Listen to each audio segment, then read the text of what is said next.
연금만 믿다 망했다. 은퇴 후 거리로 내몰린 이들의 충격적 인생. 안녕하세요. 다들 은퇴 후의 삶에 대해 한 번쯤 고민해 보신 적 있으실 거예요. 그런데 우리가 보통 은퇴 준비라고 하면 딱히 뾰족한 수를 생각하지 않고 그래도 국민연금이 있으니 어떻게든 되겠지라고 막연하게 넘어가곤 하죠. 문제는 정작 은퇴 시점이 가까워지면 상상보다 더 큰 경제적 부담이 닥친다는 겁니다. 여러분도 주위에서 내가 이렇게 살 줄은 몰랐다면서 갑작스럽게 생활고에 시달리는 어르신들의 이야기를 들어보신 적 있으실 거예요. 오늘은 연금만 믿다 망한 사례들을 중심으로 은퇴 이후 어떤 점들을 주의해야 할지 그리고 어떻게 대비할 수 있을지 이야기를 나눠보고자 합니다. 우리나라는 이미 고령화 사회를 넘어 초고령화 사회로 향하고 있습니다. 기대 수명은 점점 늘어나고 있지만 적절한 소득 대체율을 갖춘 연금을 받는 사람은 생각보다 많지 않아요. 거기에 퇴직 후에도 계속 이어지는 생활비, 아프면 드는 병원비, 자녀에게 기대하는 마음 등 다양한 요소들이 얽혀서 복잡한 상황을 만들어냅니다. 그래서 준비 없이 은퇴하면 이거 생각보다 훨씬 힘드네 라고 뒤늦게 깨닫는 경우가 많죠. 오늘은 구체적인 사례 3가지를 들어 왜 단순히 연금만 믿었다가 문제가 생기는지 그로 인해 어떻게 거리로 내몰리게 되는지 살펴보겠습니다. 사례를 들으며 혹시 나에게도 적용될 수 있는 부분은 없는지 미리 생각해 보시는 시간이 되길 바랍니다. 사례 1. 20년 다닌 직장에서 나름 잘릴 일 없을 줄 알았어요. 첫 번째 사례는 50대 후반에 명예퇴직 당하신 김 씨 가명의 이야기입니다. 김 씨는 대기업 하청업체에서 20년 넘게 근무해 왔습니다. 오래 다니긴 했지만 직책이 높거나 임금이 팍팍 오른 건 아니었어요. 그래도 월급에서 조금씩 떼어놓고 국민연금 가입은 꾸준히 했으니 은퇴해도 연금으로 어느 정도는 살 수 있겠지라고 생각했죠. 그런데 예상치 못하게 회사가 구조 조정을 하면서 김 씨는 58세에 명예퇴직을 권고받았습니다. 60세까지는 다닐 줄 알았는데 훨씬 일찍 퇴직자가 되어버린 거죠. 그나마 받은 퇴직금도 있었지만 그동안 묵혀뒀던 주택 대출금 일부와 자녀 교육비로 금방 소진되고 말았습니다. 김 씨는 몇 달 후에는 국민연금 수령할 수 있겠지라는 생각에 별다른 재취업 계획을 세우지 않았어요. 문제는 국민연금을 받기 시작해도 매달 100만 원 남짓밖에 되지 않는다는 거예요. 뭐 그래도 100만 원이면 적지는 않지 않냐 하실 수 있지만 실제 생활비를 따져보면 월세, 공과금, 식비만 해도 턱없이 모자랍니다. 결국 김 씨는 연금을 받으면서도 생활비를 충당하기 위해 택배 상하차나 일용직 건설 현장을 전전하게 됐어요. 체력은 이미 예전 같지 않은데 작은 안전사고라도 나면 당장 몇 달간 일을 쉬어야 하고 그러면 수입이 바로 끊깁니다.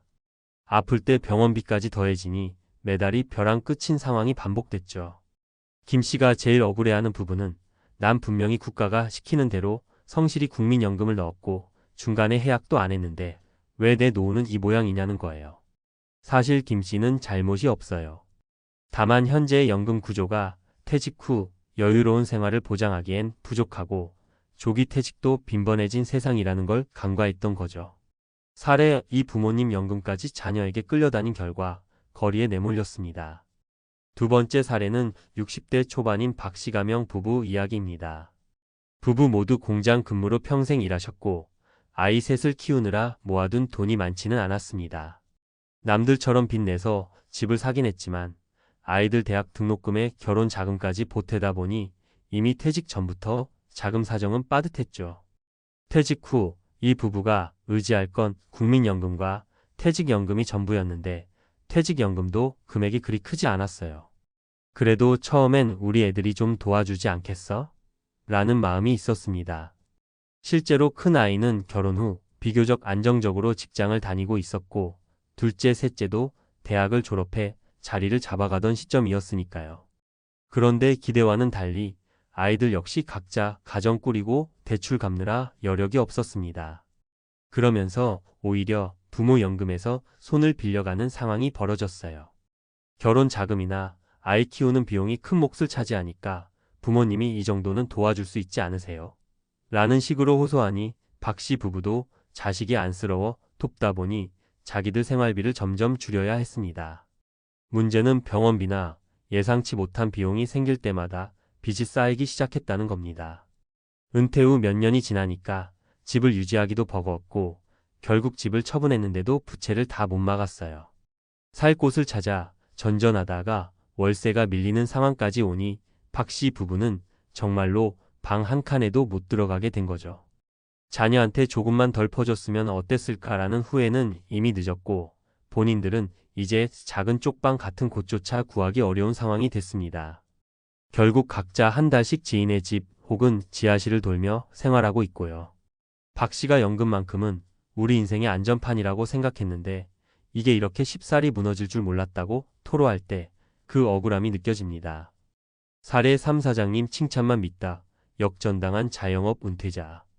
마지막 사례는 60대 중반의 자영업자 출신 이 씨 가명의 이야기입니다. 이 씨는 오래전부터 작은 식당을 운영하며 살아왔어요. 가게가 크게 번창한 건 아니었지만 동네 단골이 꾸준히 찾아올 정도로 유지는 됐죠.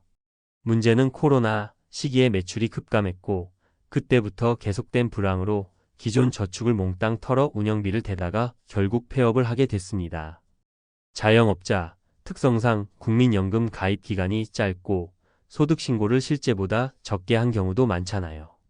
이 씨도 마찬가지였습니다. 국민연금으로 돌아올 금액 자체가 적었고 2030대에 길게 가입한 게 아니라 40대 중반 이후에야 가입을 시작했거든요. 뭐 그래도 식당 운영만 잘 되면 언젠가 가게를 팔아서라도 노후 자금을 마련할 수 있지 않을까라는 막연한 기대가 있었는데 막상 폐업 후엔 별다른 대안이 없었어요. 식당을 정리하면서 빚이 좀 남았고 그마저도 월 수입이 없으니 감당하기 어려웠습니다. 온종일 구직 사이트를 뒤져도 60대 중반을 채용해줄 곳은 많지 않습니다. 단기 알바나 일용직이 전부지만 나이 드니 몸이 따라주질 않아요. 이 씨는 국민연금을 받아도 월 7,080만 원 수준이라 사실상 주거와 식비를 동시에 해결하기 힘듭니다. 결국 이 씨는 공공임 대주택이나 사회복지시설을 알아보려 했지만 대기자 수가 엄청났어요. 당장 몇 달간은 지인의 창고에 얹혀 지내며 여기저기서 일자리 부탁을 하고 있습니다. 자영업으로 그래도 한 동네에서 사장님 소리 들으며 살았던 분이 은퇴 후에는 정말 나한테 무슨 일이 벌어진 거냐며 좌절하고 계시죠. 이야기를 마치며 지금부터라도 준비하자. 이렇게 세 분의 사례를 들으니 막연히 연금만 기대했다. 퇴직 이후 맞닥뜨리게 되는 현실이 얼마나 가혹한지 좀 더 피부로 와닿지 않으신가요? 그래도 난 정규직에 꽤 오래 있었는데 난 남들보다 더 많이 벌 때가 있었는데라는 것만으로는 부족합니다. 그럼 어떻게 대비해야 할까요? 구체적인 계산이 먼저입니다. 은퇴 후 매달 어느 정도의 고정 지출이 예상되는지 재산과 연금에서 실제로 받을 금액은 얼마가 될지 세세한 항목까지 미리 적어 보셔야 해요. 연금 외 수입원을 고민하세요. 국민연금, 퇴직연금만으로는 부족할 가능성이 큽니다. 작은 부업이나 투자, 아니면 재취업 등을 통해 활로를 찾으셔야 해요. 은퇴 시점을 너무 늦추거나 너무 일찍 해버리지 마세요. 무리하게 버티다가 갑작스러운 구조조정으로 쫓겨나면 그만큼 충격이 큽니다. 반면 너무 일찍 퇴사하면 연금 수령 시기와도 어긋나죠. 자녀 지원은 내가 우선인 걸 잊지 마세요. 부모가 무너진 뒤에 자녀도 어떻게 도울 수 없습니다. 서로가 적절한 선을 지켜야 해요. 사실 은퇴 후 어려움을 당하는 분들은 나는 잘못한 게 없다고 말합니다. 실제로도 그렇습니다.